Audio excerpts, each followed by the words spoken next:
با آنکه وزارت مبارزه با مواد مخدر افغانستان از کاهش کشت کوکنار، تولید و قاچاق مواد مخدر سخن می‌زند، کشورهای منطقه از افزایش قاچاق و شمار معتادین در کشورهایشان ابراز نگرانی می‌کنند.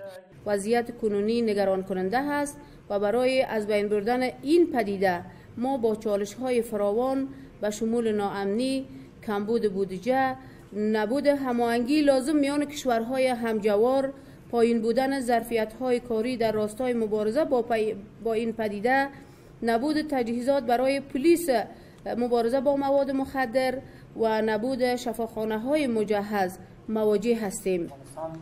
اعضای نشست 5 جانبه که متشکل از پاکستان، روسیه، افغانستان، ایران و تاجیکستان است، بر حمایت دوامدار گسترش همکاری‌های منطقوی و تبادل معلومات در مورد قاچاقبران مواد مخدر تاکید کردند.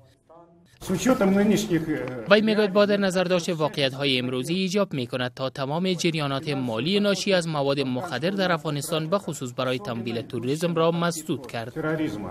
این هشدارها حاکی از آن است که منطقه جغرافیایی گروه 5 جانبه از جهات مختلفی در معرض تهدید است.